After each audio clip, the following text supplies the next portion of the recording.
नमस्कार बच्चों, कैसे हो आप सब।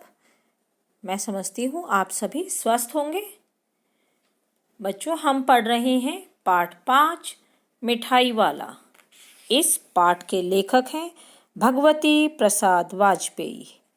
अभी तक हमने पढ़ा कि एक गली में एक खिलौने बेचने वाला बहुत सुंदर सुंदर खिलौने लेकर बहुत मधुर आवाज़ में बच्चों को अपनी तरफ आकर्षित करता है और बहुत ही सस्ते दामों में वह बच्चों को खिलौने बेचता है। फिर कुछ समय के बाद शायद वही खिलौने वाला एक बांसुरी वाले का रूप ले बांसुरी बेचने आ जाता है और वह भी 2-2 पैसे में बहुत ही सस्ती बांसुरियाँ बच्चों को बेचता है। और ठीक उसी प्रकार से उसकी भी वाणी बहुत ही मृदुल और मधुर थी जिस प्रकार खिलौने वाले की थी। तो जो रोहिणी है अपने पति से अपने बच्चों के लिए बांसुरी खरीदने के लिए कहती है, क्योंकि वह केवल 2-2 पैसे में ही बांसुरी दे रहा था। अब आगे पढ़ना शुरू करते हैं। पृष्ठ 25 पर कि मुरली वाला हर्ष गदगद हो उठा, बोला, सबको देंगे भैया, लेकिन ज़रा रुको, ठहरो, एक एक को देने दो। अभी इतनी जल्दी हम कहीं लौट थोड़े ही जाएंगे। बेचने तो आई ही हैं और हैं भी इस समय मेरे पास 1-2 नहीं, पूरी 57। हाँ बाबूजी, क्या पूछा था आपने? कितने में दी? दी तो वैसे 3-3 पैसे के हिसाब से है, पर आपको 2-2 पैसे में ही दे दूंगा। जब विजय बाबू अपने बच्चों के लिए बांसुरी खरीदने आए तो उसने बांसुरी का दाम कहा कि 3-3 पैसे है, लेकिन आपको 2-2 पैसे में ही दे दूंगा। विजय बाबू भीतर बाहर दोनों रूपों में मुस्का दिए, मन ही मन कहने लगे, कैसा है, देता तो सबको इसी भाव से है, पर मुझ पर उल्टा एहसान लाद रहा है। फिर बोले, तुम लोगों की झूठ बोलने की आदत होती है, देते होंगे सभी को 2-2 पैसे में, पर एहसान का बोझ मेरे ही ऊपर लाद रहे हो। अब मुरली वाला एकदम अप्रतिम हो उठा, बोला, आपको क्या पता बाबूजी कि इनकी असली लागत क्या है। यह तो ग्राहकों का दस्तूर होता है कि दुकानदार चाहे हानि उठाकर चीज़ क्यों न बेचे, पर ग्राहक यही समझते हैं कि दुकानदार मुझे लूट रहा है। आप भला काहे को विश्वास करेंगे, लेकिन सच पूछिए तो बाबूजी, असली दाम 2 ही पैसा है। आप कहीं से 2 पैसे में ये मुरली नहीं पा सकते। मैंने तो पूरी 1000 बनवाई थी, तब मुझे इस भाव में पड़ी है। अर्थात वह कहना चाहता है कि वह किसी भी लाभ के बिना किसी लाभ के उन मुरली को, उन बांसुरियों को 2-2 पैसे में बेच रहा है। लेकिन जो विजय बाबू है उन्हें लगता है कि नहीं, इसकी असली कीमत ही 2 पैसे होगी, तभी तो वह मुझे भी 2 पैसे में ही देना चाहता है। विजय बाबू बोले, अच्छा, मुझे ज़्यादा वक्त नहीं, जल्दी से 2 ठो निकाल दो, अर्थात 2 दे दो। 2 मुरलियाँ लेकर विजय बाबू फिर मकान के भीतर पहुँच गए। मुरली वाला देर तक उन बच्चों के झुंड में मुरलियाँ बेचता रहा। उसके पास कई रंग की मुरलियाँ थीं। बच्चे जो रंग पसंद करते, मुरली वाला उसी रंग की मुरली निकाल देता। यह बड़ी अच्छी मुरली है, तुम यही ले लो बाबू। राजा बाबू, तुम्हारे लायक तो बस यही है। हाँ भैये, तुमको यही देंगे। और वह यह सब कह कहकर उन बच्चों का मन भी मोह लिया करता था। सबको वह किसी को राजा बाबू कहता, किसी को लल्ला कहता, किसी को भैया कहता, और इसी प्रकार मुरली दे देकर सबका मन भी सबको अपनी ओर आकर्षित कर लेता था, सबको मोह लेता था। अब चलते हैं अगले पृष्ठ की ओर। नारंगी रंग की, अच्छा वही लो। ले आए पैसे? अच्छा, ये लो, तुम्हारे लिए मैंने पहले से ही निकाल कर रखी है। तुमको पैसे नहीं मिले? तुमने अम्मा से ठीक से मांगे ना होंगे। धोती पकड़कर पैरों में लिपटकर अम्मा से पैसे मांगे जाते हैं बाबू। हाँ फिर जाओ, अब की बार मिल जाएंगे। तो वह इस प्रकार जो बच्चे जिनकी मम्मी या माँ उनको पैसे नहीं देती थी, उनको भी ऐसे कहकर कि जरा मिन्नतें मुहार करके अपना रो धो के मम्मी से पैसे ले आओ। दुअन्नी है तो क्या हुआ, ये लो पैसे वापस लो। किसी के पास ज़्यादा पैसे होते तो वह उसे पैसे वापस भी दे देता। ठीक हो गया ना हिसाब, मिल गए पैसे, देखो मैंने तरकीब बताई। अच्छा, अब तो किसी को नहीं लेना है, सब ले चुके। तुम्हारी माँ के पास पैसे नहीं हैं, अच्छा तुम भी यह लो। अच्छा अब मैं चलता हूँ। और इस तरह मुरली वाला फिर आगे बढ़ गया। यदि किसी ने कहा कि मेरी माँ ने पैसे नहीं दिए, मेरी माँ के पास पैसे नहीं हैं, तो वह उन्हें बिना पैसे के भी मुरली दे दिया करता था। आज अपने मकान में बैठी हुई रोहिणी मुरली वाले की सारी बातें सुनती रही। आज भी उसने अनुभव किया, बच्चों के साथ इतने प्यार से बातें करने वाला फेरी वाला मैंने पहले कभी नहीं देखा। फिर यह सौदा भी कैसे सस्ता बेचता है, भला आदमी जान पड़ता है।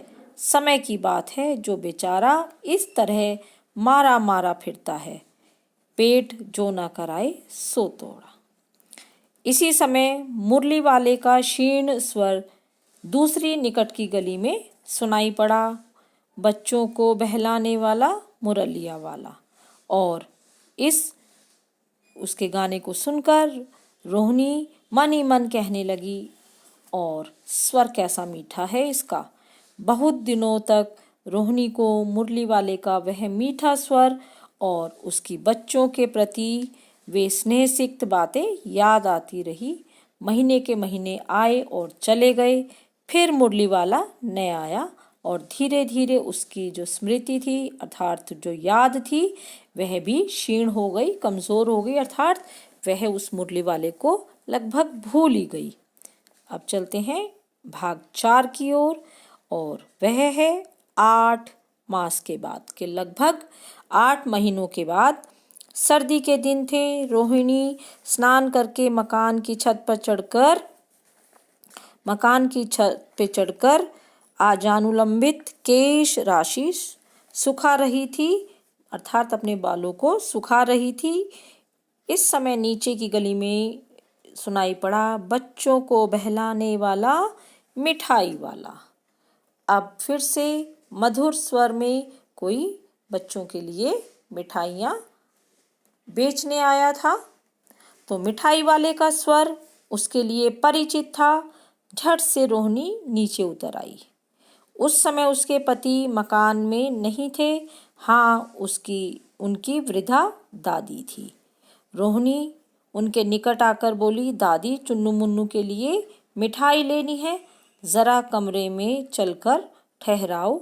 मैं उधर कैसे जाऊं, कोई आता न हो, जरा हटकर मैं भी चिक की ओट में बैठी रहूंगी। अब यहाँ पर आपने देखा है जो घर की महिलाएं हैं वे बाहर नहीं जाती हैं, केवल जो व्यक्ति हैं, जो पुरुष हैं और जो वृद्ध महिलाएं हैं, वे ही जो बाहर के अनजान लोग हैं उनसे बातें करते हैं। जो महिलाएं हैं वे अंदर, घर के अंदर चिक एक तरह का जो पर्दा सा बना होता है उसके पीछे ही रहती हैं। वह दादी से प्रार्थना करती हैं कि उस मिठाई वाले को बुला लाओ, हम उनसे बच्चों के लिए मिठाई लेंगे। दादी उठकर कमरे में आकर बोली, ए मिठाई वाले इधर आना। मिठाई वाला निकट आ गया, बोला, कितनी मिठाई दूँ माँ? ये नए तरह की मिठाइयाँ हैं, रंग बिरंगी, कुछ कुछ खट्टी, कुछ कुछ मीठी, जायकेदार, बड़ी देर तक मुंह में टिकती हैं, जल्दी नहीं घुलती, बच्चे बड़े चाव से चूसते हैं। इन गुणों के सिवाय ये खांसी भी दूर करती हैं। कितनी दूं? चपटी गोल पहलदार गोलियां हैं, पैसे की 16 देता हूँ। अब यहाँ मिठाई से मतलब जो विभिन्न प्रकार की गोली टॉफियाँ थी उनसे है, और उसने अपनी गोलियों की जो विशेषताएं हैं वे भी बताई और उसका जो रेट है, उसकी जो कीमत है वह भी बताई कि 1 पैसे में वह 16 गोलियां देता है। दादी बोली 16 तो बहुत कम होती है, भला 25 तो देते। मिठाई वाला, नहीं दादी, अधिक नहीं दे सकता, इतना भी देता हूँ।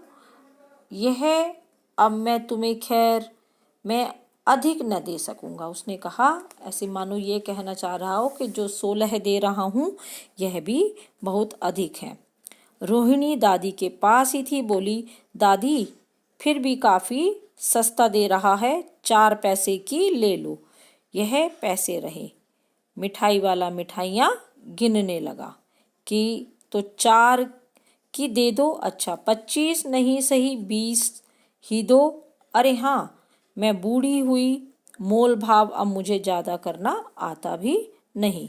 कहते हुए दादी के पोपले मुंह से जरा सी मुस्कुराहट फूट गई। पोपला मुंह अर्थात जिस मुंह में दांत ना हो, बिना दांतों का।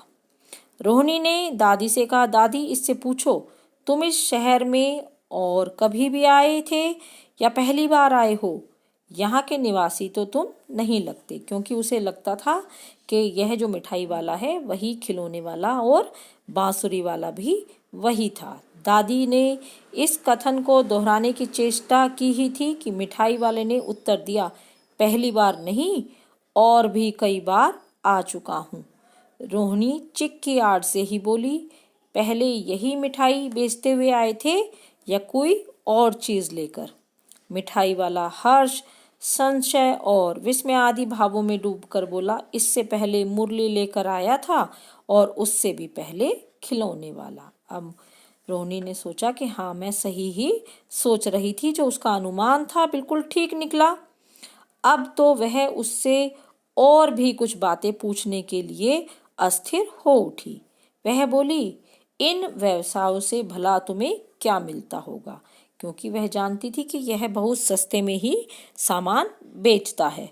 वह बोला मिलता भला क्या है, यही खाने भर को मिल जाता है, कभी नहीं भी मिलता है, पर हाँ संतोष, धीरज और कभी कभी असीम सुख जरूर प्राप्त होता है, और यही मैं चाहता भी हूँ। सो कैसे, वह भी बताओ। अब व्यर्थ उन बातों की क्यों चर्चा करूं, उन्हें आप जाने ही दें। उन बातों को सुनकर आपको दुख ही होगा। जब इतना बताया है तब और भी बता दो, मैं उत्सुक हूँ, तुम्हारा हर जाना होगा, मिठाई मैं और भी ले लूंगी। अब जो रोहिणी थी वह उस मिठाई वाले के बारे में या कहिए खिलौने वाले के बारे में और भी बातें जानने के लिए उत्सुक थी। तो आगे चलते हैं कि अतिशय गंभीरता के साथ मिठाई वाले ने कहा मैं भी अपने नगर का एक प्रतिष्ठित आदमी था, मकान, व्यवसाय, गाड़ी घोड़े, नौकर चाकर सभी कुछ था, स्त्री थी, छोटे छोटे 2 बच्चे भी थे। मेरा वह सोने का संसार था, बाहर संपत्ति का वैभव था और भीतर सांसारिक सुख था। स्त्री सुंदरी थी, मेरी प्राण थी, बच्चे ऐसे सुंदर थे जैसे सोने के सजीव खिलौने। अब वह अपने परिवार के बारे में बताने लगा। उनकी अटखेलियों के मारे घर में कोलाहल मचा रहता, अर्थात शोर मचा रहता। अटखेलियां मतलब खेल, समय की गति, विधाता की लीला, अब कोई नहीं है। दादी प्राण निकाले नहीं निकले, इसलिए अपने उन बच्चों की खोज में निकला हूँ। वे सब अंत में होंगे तो यहीं कहीं, आखिर कहीं न जन्मे ही होंगे। अब वह उसका अपना दुख व्यक्त करता है कि अब उसके बच्चे नहीं हैं, जो पत्नी है वह भी नहीं है, अब वह दूसरों के बच्चों में ही अपने बच्चों का सुख ढूंढता फिरता है। उस तरह रहता, घुल घुल कर मरता, इस तरह सुख संतोष के साथ मरूंगा। इस तरह के जीवन में कभी कभी अपने उन बच्चों की एक झलक सी मिल जाती है, ऐसा जान पड़ता है जैसे वे इन्हीं में उछल उछल कर हंस खेल रहे हैं। पैसों की कमी थोड़ी ही है, आपकी दया से पैसे तो काफी हैं, जो नहीं हैं। इस तरह उसी को पा लेता हूँ। अब वह बताता है कि उसके पास पैसों की कोई कमी नहीं है, इसी कारण वह बहुत सस्ते ही दाम में चीज़ों को बेचता है, लेकिन वह जो बच्चे हैं, इस नगर के बच्चे हैं, उन्हीं में अपने बच्चों को देख पाता है। जब वह उन्हें खेलते कूदते देखता है तो उनमें ही अपने बच्चों की झलक वह पाता है। रोहिणी ने अब मिठाई वाले की ओर देखा, उसकी आंखें आंसुओं से तर हैं। इसी समय चुन्नू मुन्नू आ गए। रोहिणी से लिपटकर उसका आंचल पकड़कर बोले, अम्मा मिठाई मुझसे लो। यह कहकर तत्काल कागज की 2 पुड़ियाँ मिठाइयों से भरी मिठाई वाले ने चुन्नू मुन्नू को दे दी। रोहिणी ने भीतर से पैसे फेंक दिए। मिठाई वाले ने पेटी उठाई और कहा, अब इस बार ये पैसे ना लूँगा। दादी बोली, अरे अरे ना ना, अपने पैसे लिए जा भाई। तब तक आगे फिर सुनाई पड़ा उसी प्रकार मादक मृदुल स्वर में बच्चों को बहलाने वाला मिठाई वाला। वह इतना उन बच्चों को देखकर इतना भावुक हो उठा कि उसने